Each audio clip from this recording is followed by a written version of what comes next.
आप BBC Urdu service का programme Sarveen देख रहे हैं और अब इख्तिसादी मौज़ूआत पर मबनी हमारा हफ्तावार सिलसिला। पाकिस्तान में इन दिनों इंतखाबात का दौर है। मुल्क की दो बड़ी जमातें पीपल्स पार्टी और नवाज मुस्लिम लीग एक दूसरे के खिलाफ इल्ज़ाम और जवाबी इल्ज़ाम के मैदान में हैं। इल्ज़ामात के इस तबादले का एक बड़ा मौजू है पाकिस्तान में बिजली का मौजूदा बहरान। नवाज लीग के बकौल पीपल्स पार्टी के पिछले 5 बरस ने सूबे पंजाब को अंधेरों में धकेल दिया है, तो जवाब में पीपल्स पार्टी कहती है कि मौजूदा बहरान तो उन्हें नवाज शरीफ की पिछली हुकूमत से विरसे में मिला था। खुर्रम हुसैन की रिपोर्ट। इलेक्शन आने से पहले गर्मी और लोड शेडिंग ने शहरियों को परेशानी का शिकार बनाया हुआ है। पंजाब के तमाम शहरों में लोड शेडिंग की मद रोजाना 20 घंटे तक पहुंच गई है। लोड शेडिंग का बुरा हाल किया, कभी उसके सर पे टोपी रख देते हैं, कभी इसके सर पे रख देते हैं। लोड शेडिंग का मसला है, ज़्यादातर पिछले 5-6 साल से काफ़ी मसला चल रहा है और मेरे ख्याल में इसमें कोई इम्प्रूवमेंट नहीं आ रही। लोड शेडिंग का हल तो कोई भी नहीं निकाल सकता। मसले की बुनियाद ये है तेल की बढ़ती हुई कीमत। पाकिस्तान के बिजली घरों में तकरीबन 16,000 टन फर्नेस ऑयल रोजाना जलाया जाता है और सारे का सारा इंपोर्ट होता है। इसकी कीमत रोज 1 से 1.5 अरब रुपए होती है। ये रकम वसूल करने के सिर्फ 2 रास्ते हैं, या तो मेरे और आपके बिजली के बिल में से या हुकूमत के अपने बजट में से, जिसको सब्सिडी कहा जाता है। लेकिन ज्यादातर दोनों रास्तों से काफी रकम नहीं आती और एक कर्जों का पहाड़ खड़ा हो जाता है, जिसको सर्कुलर डेट कहते हैं।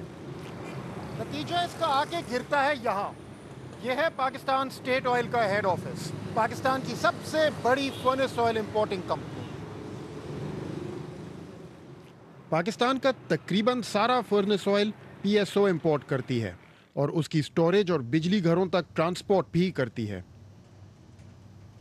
PSO के मैनेजिंग डायरेक्टर को सर्कुलर डेट वाला पहाड़ रोज चढ़ना पड़ता है। हम तो फ्यूल के उतने ही कैपेबल हैं जितने वो फंड्स दे सकेंगे। हमारे अपने रिसोर्सेज जो थे वो एग्जॉस्ट हो चुके हैं, यानी हमने उनके ऑयल के सप्लाई के अगेंस्ट हैवी बोरिंग की हुई है और वो ऑलरेडी लिमिट्स पे है। लिहाजा अब कोई भी इंक्रीमेंटल जो फ्यूल ऑयल आएगा उसकी पेमेंट अपफ्रंट करनी ज़रूरी हो जाएगी। उनसे मुराद है वापटा। सारा फर्नेस ऑयल वापटा के बिजली घरों में जाता है, लेकिन उसके बिल को अदा करने के लिए वापटा से कोई खास पैसे वापस नहीं आते। यहाँ तक कि हमने 1 साल का जब कैलकुलेशन की है तो हमें रियली वापदा ने फंड 13% किया और 87% फाइनेंस ने सब्सिडी दी है। इंटरिम गवर्नमेंट आने के फौरन बाद कुछ गैस पाइपलाइंस के ऊपर हमला हुआ, जिसकी वजह से फर्नेस ऑयल की जरूरत एकदम चढ़ गई। आप देखते हैं कि रोज कोई ना कोई पाइपलाइन इधर उधर हो जाती है। आज भी हुई है जाफराबाद में, कल भी हुई थी, उससे पहले भी, तो उससे भी ये चीज़ मुतासिर होती है। बहरहाल हम सब की कोशिश है, हमारा काम है कि फेयर एंड फ्री, ये लिमिटेड जो हमें पीरियड है इसके अंदर हम बस आप समझ लें 100 मीटर की रेस कर रहे हैं। इंटरिम गवर्नमेंट की रेस तो होगी 100 मीटर की, लेकिन लोड शेडिंग का मसला है मीलों मील का। सर्कुलर डेट की बुनियादी वजह इन आजकल के मसलों से ज़्यादा बड़ी है और ज़्यादा पुरानी भी। बिजली का वो निज़ाम बहुत पुराना हो चुका है। निज़ाम से मतलब मशीनरी भी पुरानी हो चुकी है, तरीक़ेकार भी पुराने हो चुके हैं, उसका मैनेजमेंट का तरीका भी पुराना हो चुका है। नंबर 2, एक और चीज़ है बहुत बड़ी कि हमने एक पावर सेक्टर रिफॉर्म 1992 में शुरू किया था, उसको आज तक हमने कंप्लीट नहीं किया। फिलहाल के लिए गवर्नमेंट सिर्फ एक अपील दे सकती है मुल्क को कि अपने बिलों की अदायगी में देर ना करें।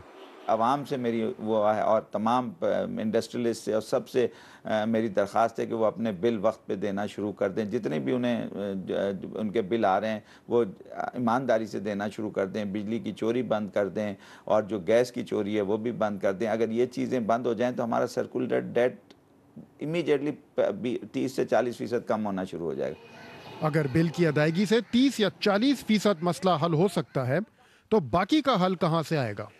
पाकिस्तान का इस वक्त सबसे बड़ा प्रॉब्लम ये है, और मुझे जो हैरानगी होती है कि इस पे तवज्जो हमारी एज अ सोसाइटी, गवर्नमेंट को छोड़ें, हम एज अ सोसाइटी हमारा तवज्जो बहुत कम है इस पे।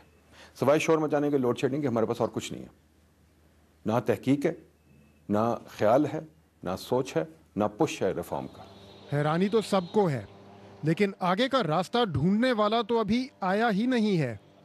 इलेक्शन के बाद जो भी हुकूमत आएगी, उनके पास हैरान होने की कोई खास गुंजाइश नहीं होगी। काम पे लगना होगा फौरी तौर पे। Khurram Hussain, BBC news, Karachi. आपको याद दिलाते चलें कि आज सरबीन का बड़ा मौजू था पाकिस्तान में होने वाले इंतखाबात में ख़वातीन वोटर्स की शिरकत की तवक्कुआत। एक गैर सरकारी इदारे free and fair election network की रिपोर्ट के मुताबिक सन 2008 के इंतखाबात के दौरान मुल्क भर में 564 पोलिंग स्टेशन ऐसे थे जिनमें किसी एक खातून ने भी अपना हक़ राय दही इस्तेमाल नहीं किया या उन्हें करने नहीं दिया गया। इनमें से 50% पोलिंग स्टेशन सूबे खैबर पख्तूनख्वा में थे। कुछ इलाकों में ख़वातीन को जबरन रोका गया, जबकि कई इलाकों में इंतज़ामी मसाइल रुकावट बने रहे। इन 564 पोलिंग स्टेशन में से वफाक के ज़ेरे इंतज़ाम कबायली इलाकों में 4% पोलिंग स्टेशन ऐसे थे जहाँ ख़वातीन का दाखिला ममनू था। इस तनाज़ुर में हमने जायज़ा लिया कि इस मरतबा ख़वातीन वोटर्स के लिए सूरत हाल कैसी होगी।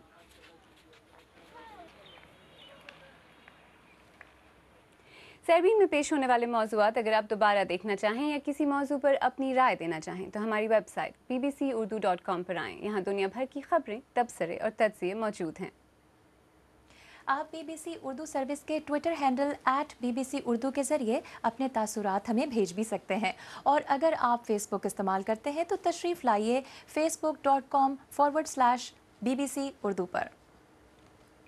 अब सरबीन इख्तिताम को पहुंचा। आलिया नाज़की और इरम गिलानी को इजाज़त दीजिए। जाते जाते आपको हम सोने की चकाचौंध में छोड़े जाते हैं। ये कोई ऐसी वैसी कमीज़ नहीं जिसकी आप तस्वीर देखेंगे। इसकी कीमत 2.5 लाख अमरीकी डॉलर है और ये सारी की सारी सोने से बनी हुई है। ये एक इंडियन शहरी के लिए बनाई गई है जिनका कहना है कि उन्होंने सोने की कमीज़ पहनने का अपना ख्वाब पूरा कर लिया है। और ये एक ज़बरदस्त सरमायाकारी भी है। हुई ना बात? शब बखैर।